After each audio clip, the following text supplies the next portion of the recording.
It's the show the establishment warned you about. And we are back at the headquarters for Echelon-Health. I am your host, Dr. Tommy McElroy, America's Free Market Doctor, and you're joining us on an excursion through local, national news and everything of interest to us, which just by chance will be also interesting to you. And this is brought to you by Atlas MD, which is the preeminent medical software for membership medicine practices across the United States, including direct primary care and concierge medicine. And joining me again is our special guest, Dr. David Buethe. Hey, good evening, or good afternoon it is. Suncoast Urology Specialist. Thanks for having me, Tommy. You're welcome. This is your day off, so thank you for coming in to join us and talk about all these things that we have on the ballot here in Florida. We have amendments that are on the ballot. I also have a little shot from across the pond here from the Telegraph, which is in London, or I'm sorry, in the UK. And this is perhaps looking into our future if we persist down the single payer route, as some people would like. And then we're also going to talk about I can't remember what else we talked about. One thing I did want to talk about is what did you think? We didn't talk about this yet, but the Brett Kavanaugh hearings. Wow.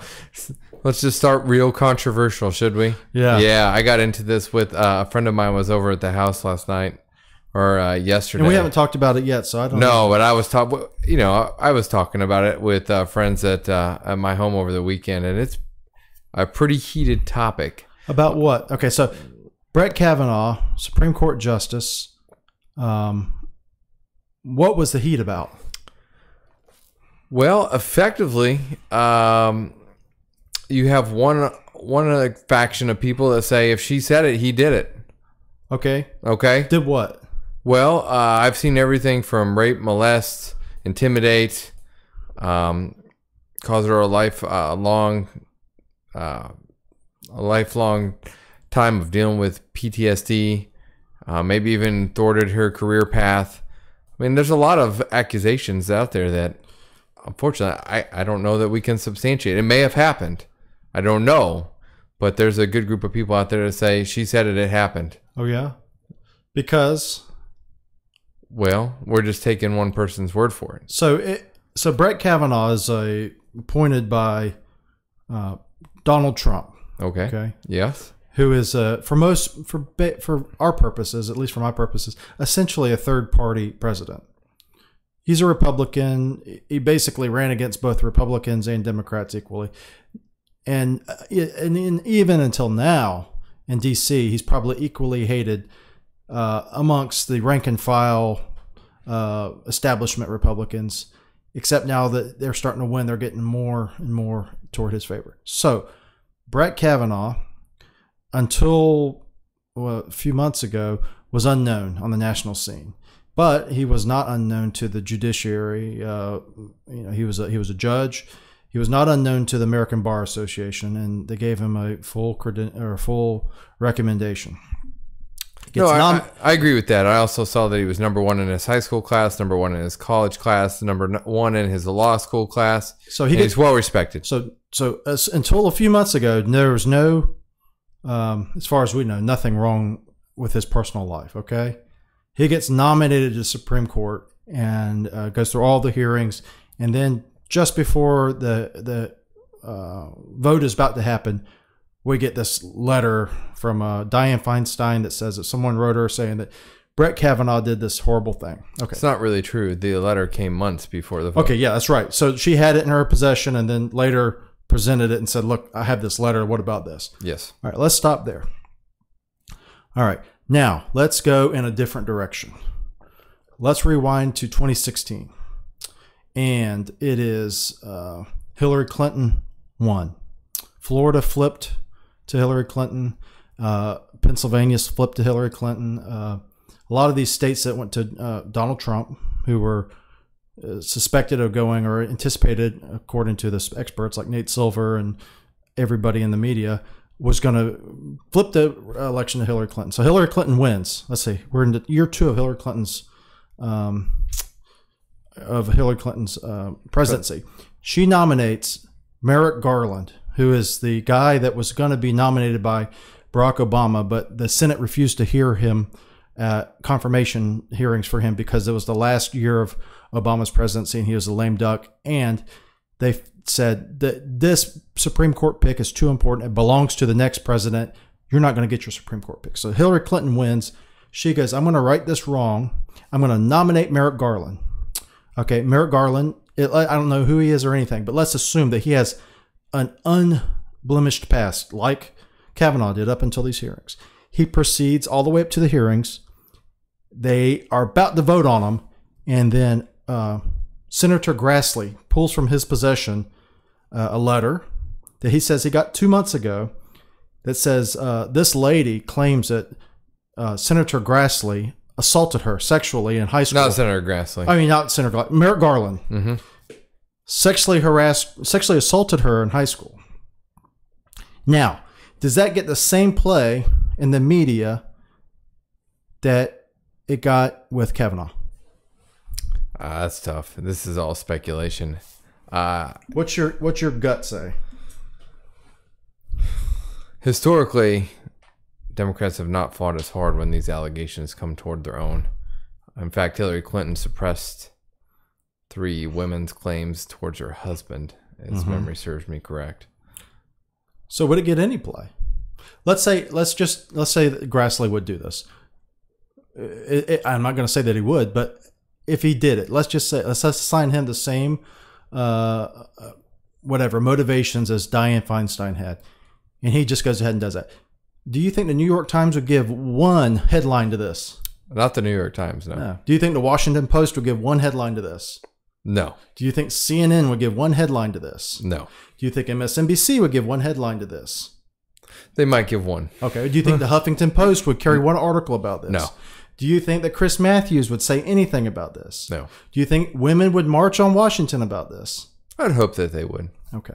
I think that the answer to that is probably nothing would happen. And Grassley probably would never do that. But if he did, nothing would happen. So we have to go back to and say, what are the motivations for this? Is it truly about Brett Kavanaugh, or is it what Brett Kavanaugh represents? And if that's the case, that we're going to now decide people's guilt or innocence on something as significant as sexual assault, isn't that a bad reflection on the maturity and emotional stability of our political leaders in Washington today and around the world? I personally think this shouldn't have been released in the news at all. Now, definitely, though, I think the investigation is probably warranted, but I don't find it appropriate to release it into the news when we have no idea the circumstances or what happened. So effectively, we destroyed 2 people, one of which is probably telling the truth, and we don't know which one. And effectively, the other one, or the one that is being truthful, is getting dragged through the mud, regardless of their innocence. Okay, so yeah, you're right. So it doesn't even matter which one's which. So one of them is going to be said to be a liar, and one of them is going to be said to not be a liar. If you're going to take that approach that one's right and one's wrong. He said, she said. So let's go back to another thing. Okay, so that's the whole situation about what motivates this. I don't think a Republican would ever, if a Republican or if a Democrat nominee, was accused of this would have absolutely zero cover by the media.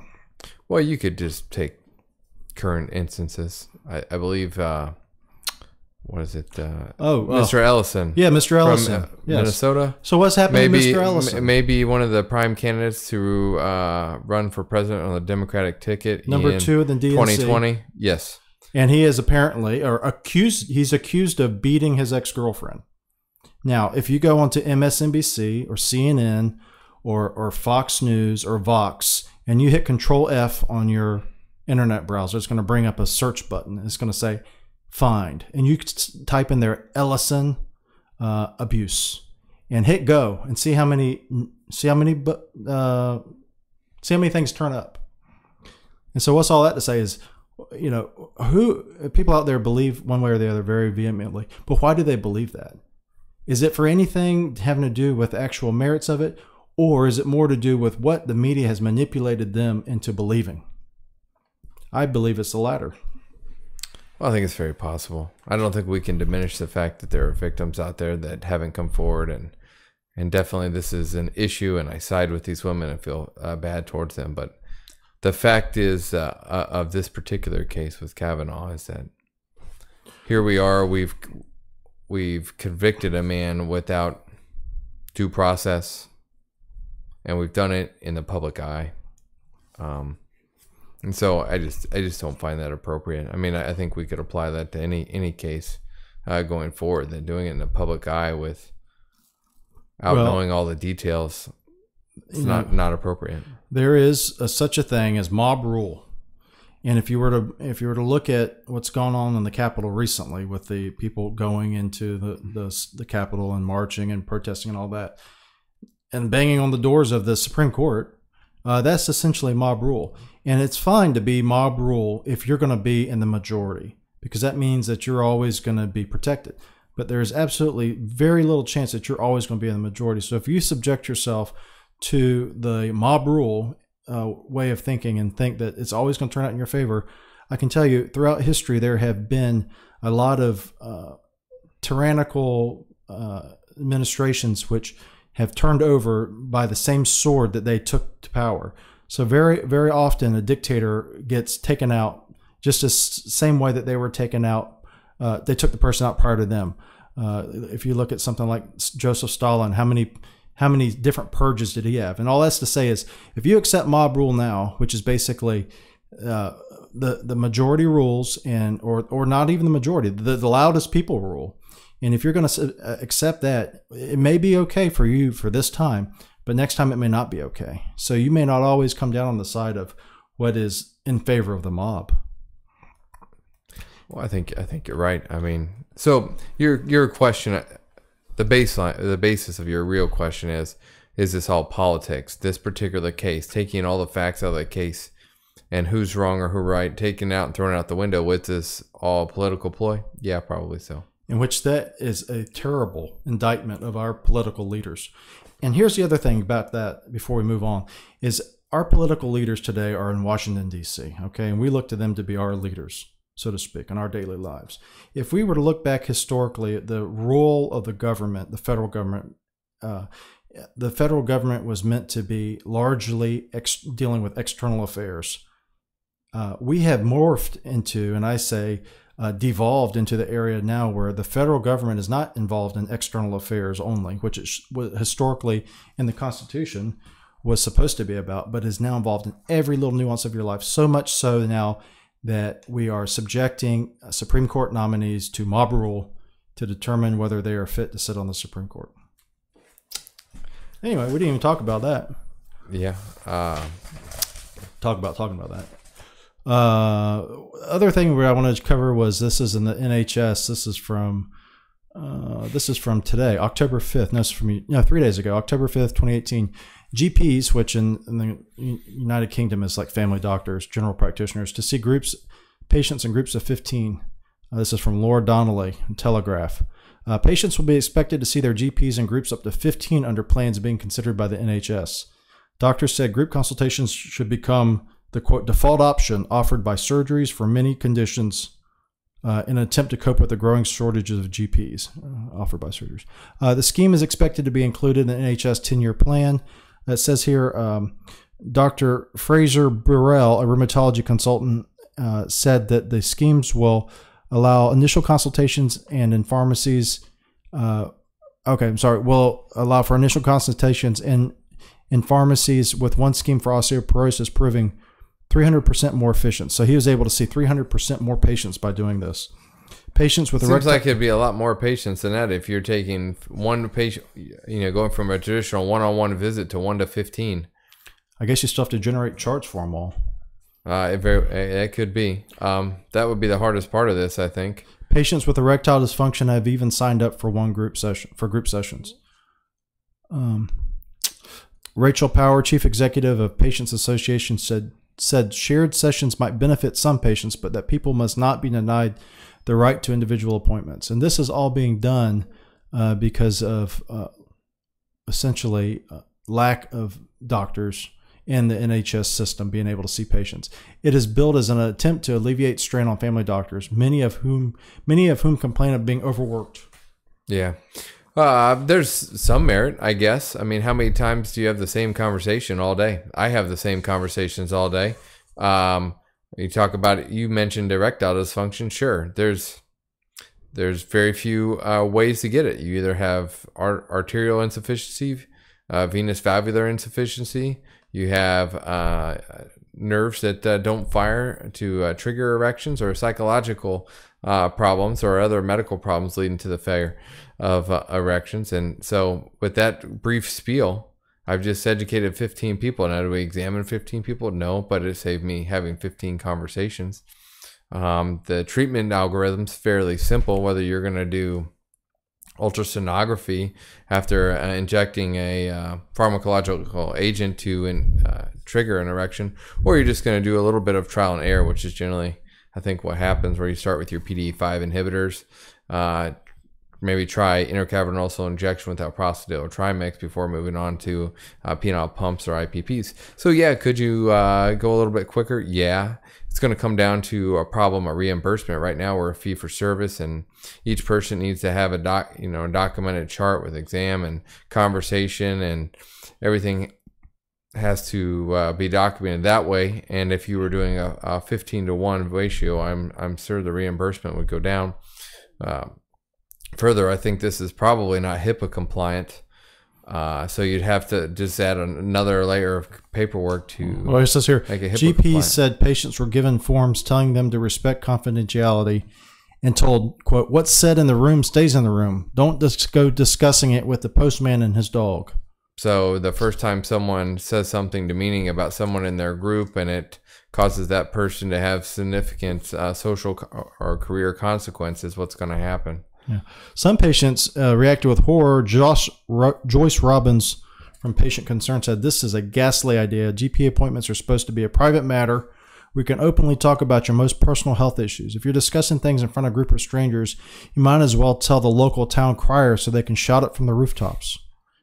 And then someone said, GPs involved in the schemes said, I don't know why they keep calling it schemes, said they reduced the amount of time they spent repeating the same advice. So back to what you said. Yeah, maybe there is a benefit to this. I think there's some merit. I mean, when you go to a college classroom, you might have thousands of students listen to one professor instead of that one professor giving the lesson 1,000 times. I remember when I was in residency, there was, and this was when I was 2006, and I was thinking of doing kind of entrepreneurial type medical care and a family medicine, traditional family medicine insurance-based practice. There was actually a doctor named Stephen Masley who was pioneering this group sessions back then. And what they would do is they would do exactly this. They would get groups of people together, say for diabetes. And I believed what they were trying to do is bill each one of them 99214, 99213 for a group visit, and then do exactly what you said to do, and then peel off and treat them individually. But charge for that initial group session, like you get 10 people in a room, that's 10 times whatever your reimbursement is for 99213.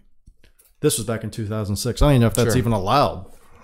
I highly doubt it's allowed, but I don't know that. But the impetus for this is not to increase the, to make you more efficient. This is done, they said, because doctors are complaining of being overworked.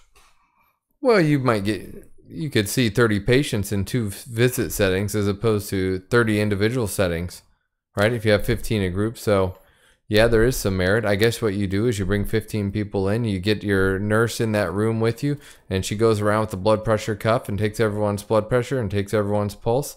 And maybe while you're giving a lecture, you're taking their weight.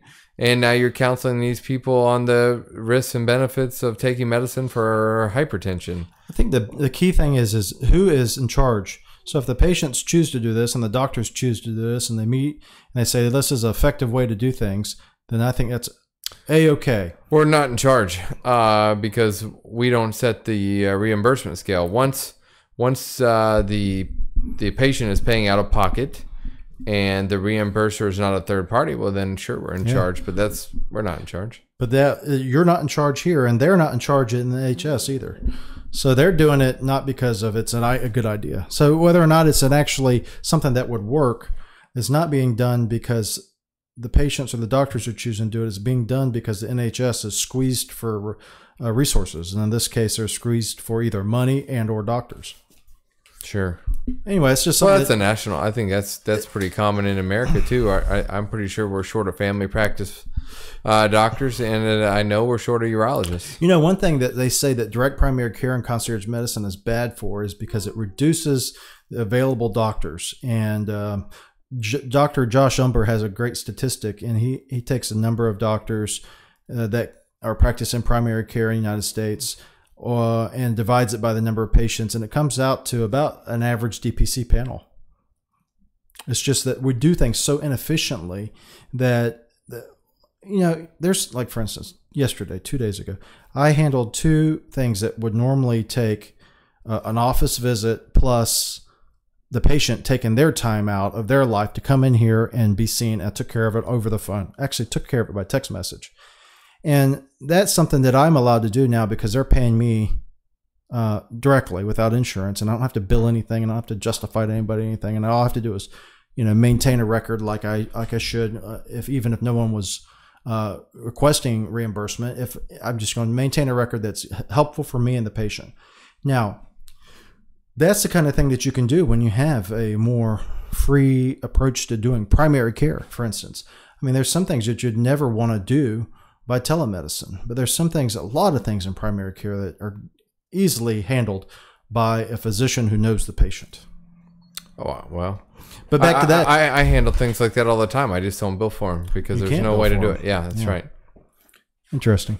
What do you think about the Florida Gators? They are now, I don't even know what they're ranked now. I believe they beat number 5 LSU. 19 maybe? Yeah, they were number 20-something, I think. Well, they beat number 5 LSU at home this weekend. After losing to Kentucky for the first time in 35 years. So Kentucky was undefeated till yesterday. Texas A&M. Yes, which is great for us. Well, we needed them to have another loss because they own the tiebreaker in the East, right? Right. So we have to take care of business, and you got to beat Georgia. Mm-hmm. Then you got to hope that Kentucky has another loss. What do you think about Nebraska's situation? It's a bad situation. Wow, he says that because that's my my home away from home. Yeah. Well, I didn't go there, but I grew up there. That's right. Lincoln. Yeah. I grew up in Lincoln, Nebraska, and probably from you went to Florida. I went. Yeah, I'm a Gator. We both went to Florida and USF for med school. Florida for undergrad, but yes, you are by birth, I guess, a Husker. My parents went to the University of Nebraska, and they both went to law school there as well. And from age 5 to maybe 16, went to every home football and basketball game I could get my hand on tickets for, which is quite a few of them. And so that's my team, other than the Gators, and they're struggling. They haven't won. They're having a max, but they're into last year's losing streak carries forward to here. They're saying it's now is it 9 in a row or 8 in a row? Oh boy, I don't know if it's 8 in a row, but they haven't won a game this year. They haven't won a game this year, and then last year they ended it on a losing streak. Yeah. So now Scott Frost is saying Scott Frost for Nebraska is on a 8-game losing streak, but that I think unfairly cast last year's record onto Scott Frost, obviously because Scott Frost just got there. Yeah, this is tough. I mean, rules the NCAA has for player transfer rules are making it tough. So they had 2 really good, highly touted quarterbacks going into the year. Game 1, right before Game 1, they announced one guy as a starter. The other one announces his departure the next day. So now their backup is a redshirt walk-on. That's a good point. And then as things get rough, then playing time isn't what they want. These players now are transferring. They play 4 games. They don't get to play. They get up and transfer. Is the transfer rule in the NCAA tantamount to being a free agency in college football? Maybe. But, you know, the people on the player side are going to say, well, if I was just a normal student at this school, I could transfer whenever I wanted, and I could go to, say I'm leaving Florida and I want to go to FSU next year. Well, I can do it. Or if I want to go next semester, I can sign up. I don't have to sit out. I can go. So why are the rules different? So doesn't it come down to, being about being an athlete and them having, I guess, not signed a contract, but in a sense, signing a scholarship that says, I will do this. So it gets down to this area about, college athletes and college sports. And, at some point, and it was coming to a head there a few years ago, then I guess the lawsuit settled things down. But I mean, are we going to ever come to the point where college sports is actually considered basically professional. And college sports is just a branch of professional football or professional sports in general. Well, we're only talking about a couple sports. Football And basketball, right? Right. I mean, most people most MLB guys track. Most MLB players don't come out of college. I believe they come straight out of high school. You know what I heard when I was a fellow? This is what I asked because I was always wondering that because MLB is one of those special sports where people can come out of high school. I guess basketball too, it happens, but not as much as MLB. And they come out of high school and play in the major leagues, or they come from college and play. But they have farm leagues. They have farm leagues. Yeah, they go into a farm league. And I asked the trainer there, Brian Camerata, who used to be with the Phillies, and I think he's in private practice now. He was a trainer in Clearwater when I was with the Phillies. And he said that the difference is the guys who come out of high school are phenoms. And so the guy that comes out of high school and makes it to the majors, now they don't make it. Obviously, not everybody makes it. But the ones that do come from high school and make it through the majors are phenoms. They're just phenoms. The ones that come from college are more likely to make it to the majors. They're more likely to make it and have a lasting career, but are less likely to be as exceptional. So it's kind of like the savant almost. So if you can make it from high school and go in the majors, then you are like LeBron James in basketball. It's more likely you're going to be successful if you go through college and then you get drafted from college because you've proved your mettle through college. But the ones that come from high school and are successful, he says, are just better. Essentially, they're more talented. They're just exceptional. Sure. Which is interesting. But to answer your question, I don't know. My feeling on NCAA is, listen, everyone applies to every school. There's no name on that application. You don't know who they are. They get into the school, and then they want to play sports. You try out for the team. Yeah, I think the NCAA has a problem with trying to maintain about being college athletics and trying to balance that with the fact that they are a multi-million-dollar enterprise. Oh, they're probably $1 billion. Billion, yeah. They are a huge cash enterprise. And yet they will come back on some poor black kid from Alabama who gets a trip somewhere paid for by some friend of the family. And then now they're going to have to sit out games now because this happened when they were in high school. Now it's a recruiting violation. So things like that happen all the time. So you take these, I can't remember who it was, but there's this truly poor black kid that was a high school football player, and he had to sit out a few games because it was found out that somewhere along the line, someone paid for him to go somewhere, and that was seen as unduly coercing him or convincing him to sign with this other team because that guy was a booster with some other team. So you balance the hypocrisy, I think, of the NCAA with that, punishing this poor person with the fact that they are rolling in the cash. And this is essentially, not to be controversial, but indentured servitude or slavery in some respects, because they are actually making money off of the work product of these children. Now you could say, well, they're getting scholarships. They're getting scholarships. But is the scholarship worth as much as how much revenue they generate on the whole per capita? And that's what the whole NCAA lawsuit was about. Yeah, but then you get down to the fact that you're talking the players that actually make it big and make the money. The numbers are so small. You're talking about very few people. I don't know how you do this. I guess you have developmental leagues for these sports, but then these kids are not afforded the opportunity to go to college, and some of them probably make the most of it, and it's life-changing, even if they don't play football for a career. One way I think that would be a okay way, and say okay, I guess you call it ethically. It depends on if you're taking this from a completely libertarian standpoint. You'd say college players should be paid what they're worth, free market value. Okay. If you're gonna say, well, then we're not gonna have college sports anymore. They're not amateurs. I think one way is like deferred compensation. So like, let's say that, and one of the things of your scholarship is you get to go to school for free. That's part of your scholarship. Part of your scholarship also is this back end retirement plan, essentially, that says like a trust. Once you've hit 30, then, or whatever, pick a number, then you actually get these other benefits too. Because you're no longer an amateur. Yeah, and then you can't say, well, this player's throwing the game because they're going to get paid 30 years later. Or not 30 years later. They're going to get paid 12 years later through their little retirement compensation. I don't know. I think there's got to be a way to make it more fair. That's reasonable. The hardest part is going to be to decide what each person's value is. Right. Because linemen are probably some of the most valuable people on the field because your offense ain't going to happen without them. And they don't demand the same salaries that the skill players do. And I think that's when you get down, and what this all boils down to is denying the reality of free markets. We put ourselves into such a, back ourselves into a corner. It doesn't matter if it's in sports. It doesn't matter if it's in medicine. It doesn't matter if it's in pharmaceuticals. It doesn't matter if it's Google search engines. When you deny the free market and you deny the natural inclination of people to trade for things that mean more value to them and create a market value that way, then you always are going to run into problems. And so what happens if we pay these people?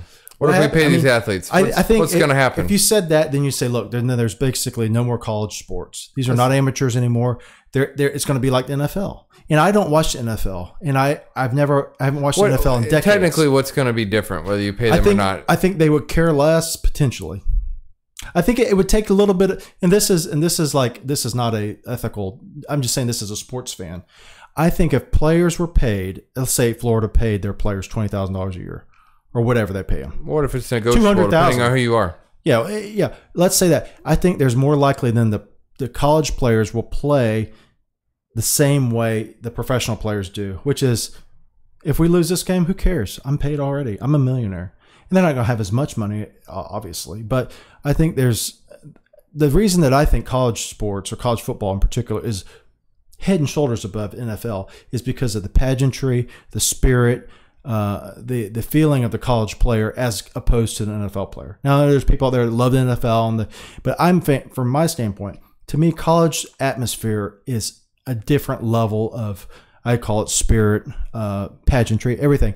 And I think if you started paying college players, then that would diminish a little bit. But maybe you say, well, what are you going to do? Make them be slaves? I mean, what's the option? So I think Steve Spurrier is in favor of paying players.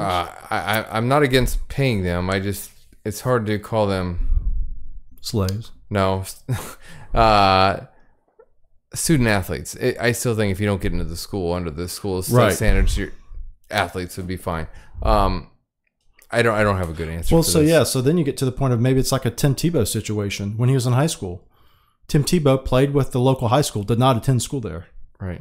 Well, he's homeschooled. He was homeschooled, but in Florida, you have the right to try out for the team. Sure. Even though you're not a quote student there. Okay. So when he played in high school football and was a great star, he never went to school at the school he played for.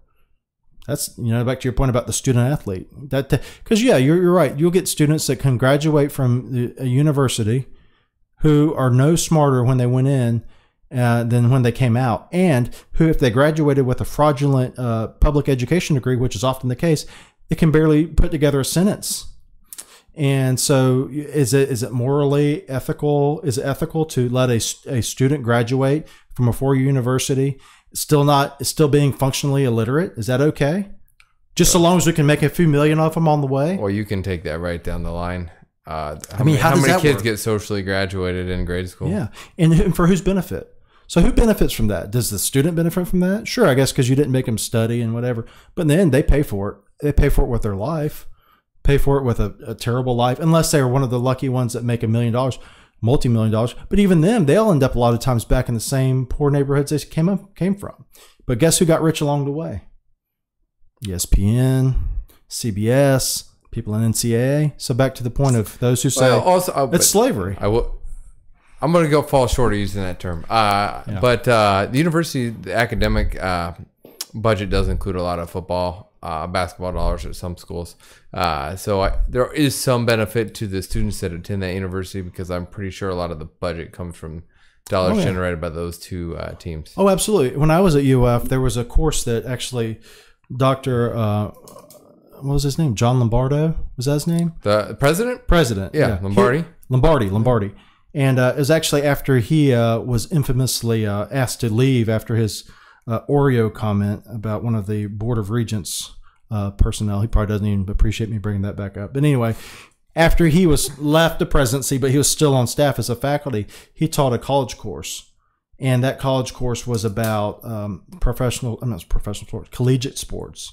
And in that collegiate sports course, he taught about how collegiate sports does definitely enhance both the visibility and academic quality of the institution if they're successful. And it's a indirect relationship, but it does enhance it. It does. For sure. It does. You're watching TV. How many beautiful shots of the University of Florida campus did you see during the game the other day? Exactly. Right? Or how many times have you seen the commercial that says, "Go Gators, go Gators," over and over again, right? We've seen that one. Sure. They get notoriety. I mean, there's some benefit to it. You know, I don't know. These are so far we don't know how to answer accusations about sexual. And here's the other thing. Well, I think we all know how to answer. I just don't think we want to take dramatic sides. You want to know fear ridicule. You want to know what my gut instinct says about Brett Kavanaugh? Sure, go. The whole thing is this is how it's sold. This is how, if you were to pick, say, the establishment in Washington, whoever heads the establishment in Washington, the political establishment, and whoever heads the political the media establishment, this is what I want their take-home message to be. Do you believe Brett Kavanaugh? And then they say, well, I say, wait, don't worry about that.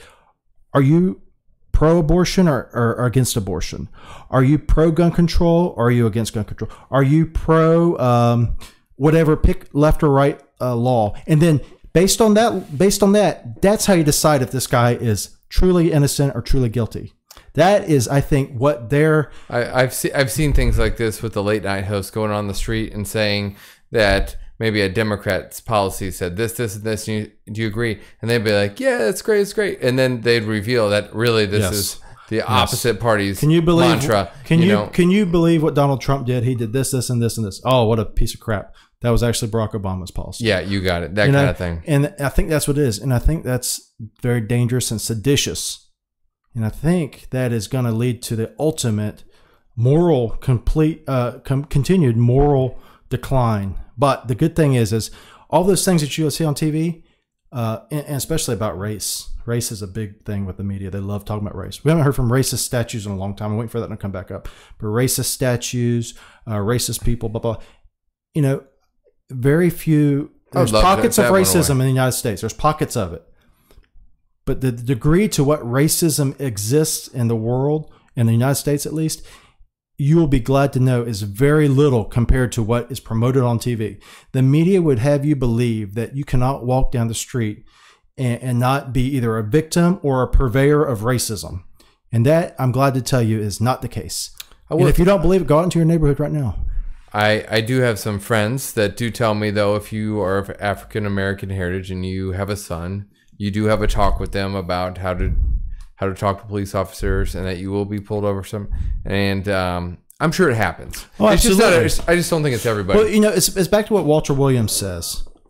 Walter Williams says, and he's black, economist. He says, you know, is there racism in the United States? Is there racism in the world today? Absolutely. Will there probably always be people who judge people based upon their appearance rather than who they are? Absolutely.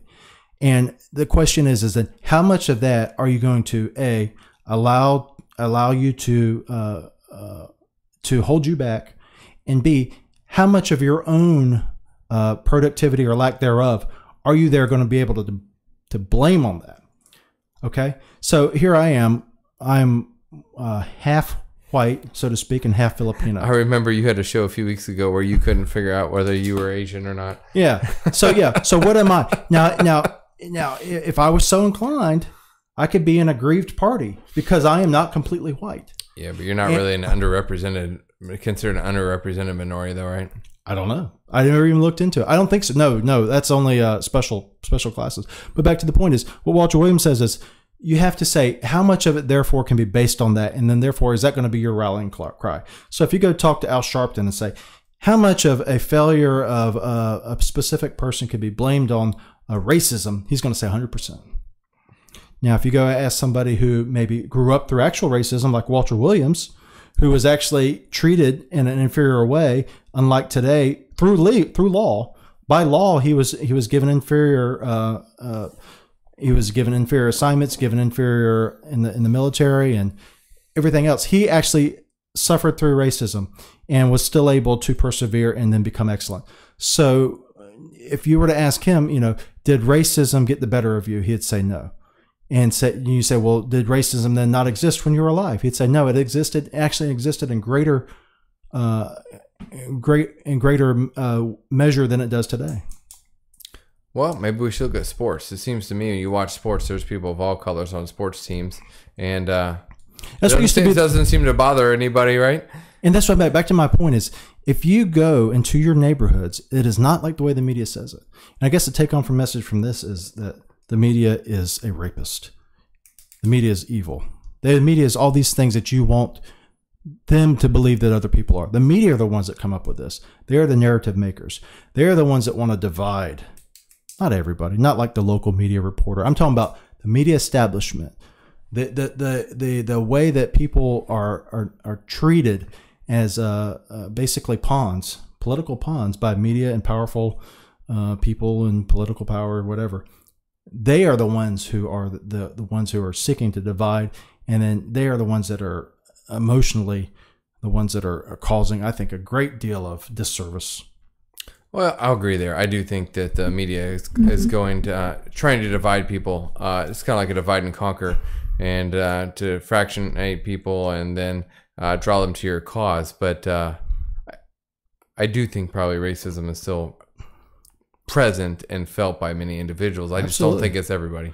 Racism is always going to be present, not even in America. I think if you look back in history, racism has existed in recorded history. In Africa, we have a patient actually who's Jamaican. You know what she said? You know where racism is really bad? Where's that? In Jamaica. And guess who it's bad from? Well, I would say they're predominantly African American or African Jamaican in Jamaica. So they're blacks against blacks there, racist against each other. Really? Yeah, because of the skin color.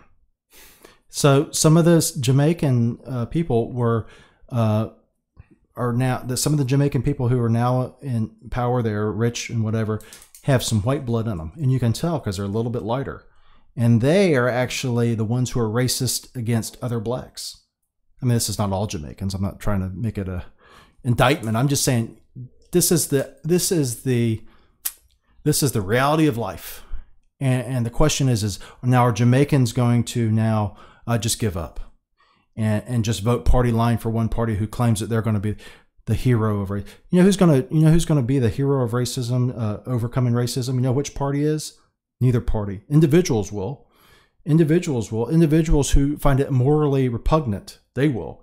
Individuals who stand up and say, you know what, a person should not be judged positive or negatively based on their color of their skin. If you find racism today is equal amongst people who say this person is bad because of their skin color, or they're great because of their skin color, or their sex, or who they have sex with.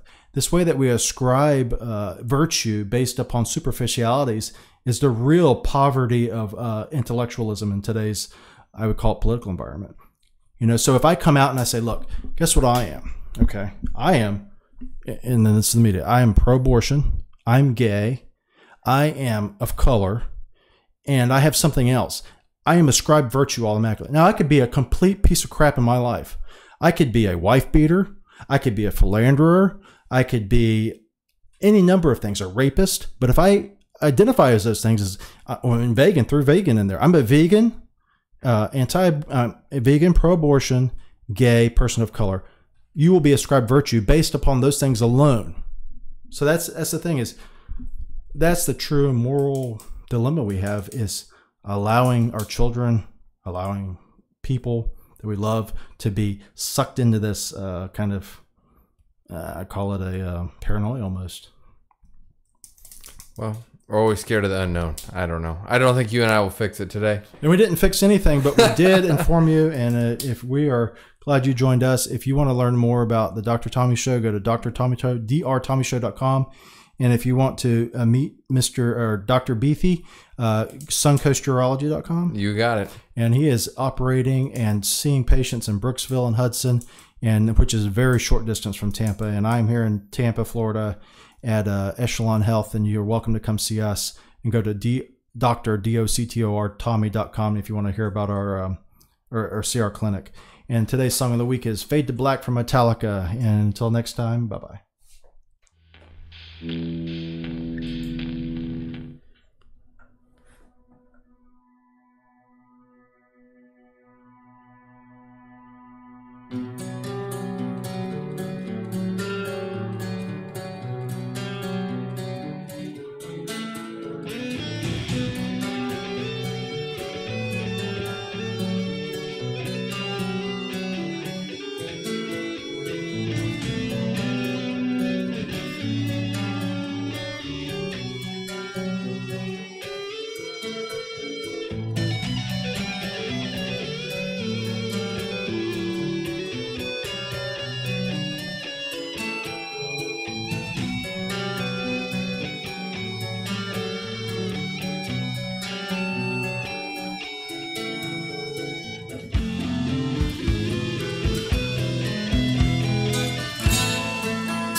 Thank you.